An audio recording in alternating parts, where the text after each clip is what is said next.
Hello, wonderful people. Thank you so much for always watching Purpose TV GH on YouTube and all social media handles.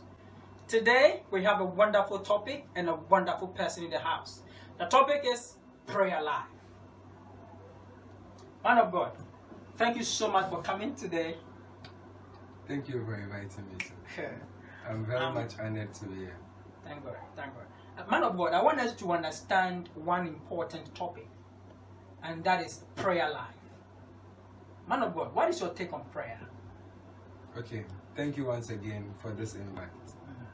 So my take on prayer is that just as oxygen is food for the soul, so is prayer food for the believer's soul. That the body without oxygen is close to lifeless. That is the same way the believer without prayer is a lifeless believer. So prayer is very essential in the believer's life, and the believer must eat prayer, drink prayer, think prayer every day. Thank you. Wonderful. Man of God, do we have a particular posture for prayer? If you are praying, do you have to follow a particular formula that you need to? Perhaps like other people do where they follow particular formula when they pray. Okay, so talking about the formula for prayer, the scriptures has not categorically spelled out any formula for prayer. Apart from Matthew chapter 6 and Luke chapter 11, where the disciples of Jesus, having seen Jesus pray so many times, asked Jesus to teach them how to pray, which we are all familiar with, the popular Lord's Prayer. So that particular test or prayer is not a formula for prayer, but it is just a model prayer Jesus prayed, which can teach us the content of our prayers. So that test is talking about the content when it comes to prayer. So it starts by saying, "Our Father who art in heaven, hallowed be thy name." So it started by acknowledging the Father. And Jesus was trying to communicate to us that it only takes having a relationship with the Father for you to come to that place of fellowship with the Father. And that is to say that prayer is all about fellowship. Prayer is all about fellowship. Man of God, I want us to also understand, do we have a particular mood that you have to be in before you pray, as perhaps a Christian? Okay, so talking about moods, we can't separate our emotions from prayer. In a way, prayer is also an expression of your inner feelings, how you feel about God. Now, there is a book in the Bible called the Book of Lamentation. Lamentation has to do with pouring out your heart. Either you are in agony or you are in a certain joyful state. So prayer has to do with the expression of your inner feelings. So mood is very important when it comes to prayer. But you don't have to be in a certain mood before you say you are praying. But in the course of praying, you enter a certain mood. So we can talk about Hannah in the Bible, who was so much frustrated by the rival Peninnah. And the Bible said anytime she went to the temple, she agonized in prayer. That at a point it was as if she was making a drunken show of herself. So for this particular scenario, we can say that the situations Hannah was going through always kept her in a certain mood, that anytime she's in prayer, she's lamenting.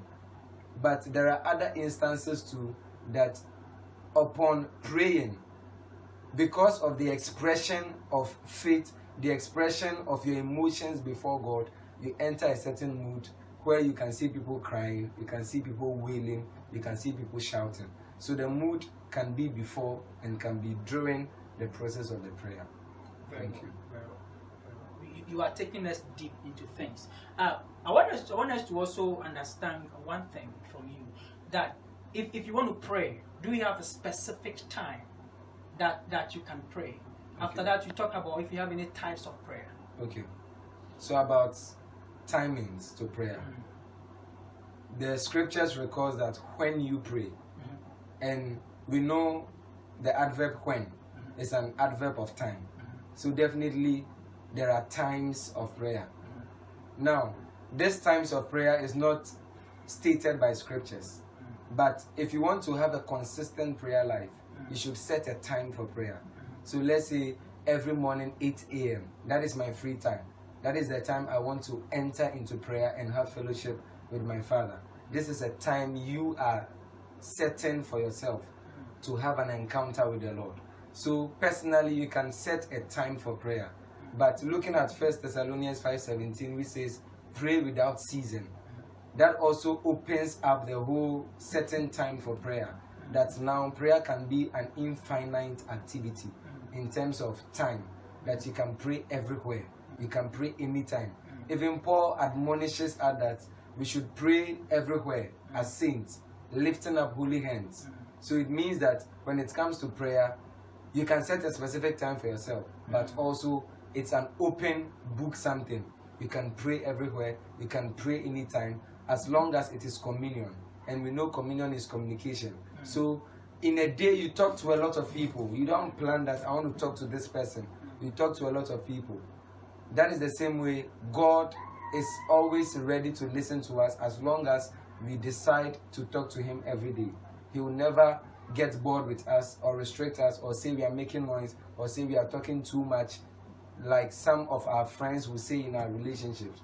God is always ready to listen to us. So you can pray every time, but you can set times for prayers as well. That's wonderful. That's wonderful. Man of God, so let's move on to the last but one question. That do we have types of prayer that we need to recognize when we want to pray? Okay. So talking about types of prayer, the scriptures reveals types of prayers. And sometimes it's according to the need at the moment. Sometimes it's according to the objective for which you want to enter prayer.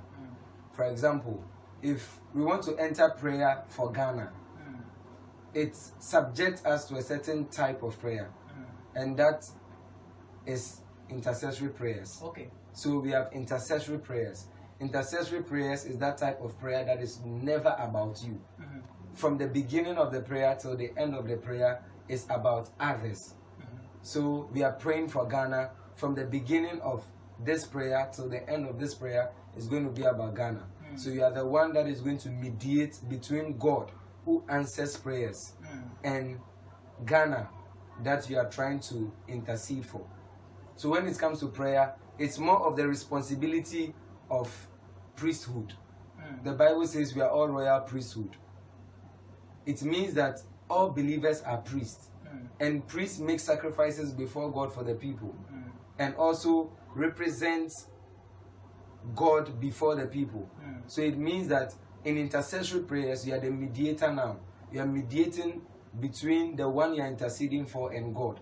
So God protect Ghana, God help Ghana, God bless Ghana. That is intercessory prayers. Again, another dimension of the intercessory prayers is that it is prayers that are said for people who don't have a relationship with God. So for example, unbelievers, they don't have a relationship with God. We intercede for them. So Ghana is being treated as an entity that does not have a relationship with God in intercessory prayers.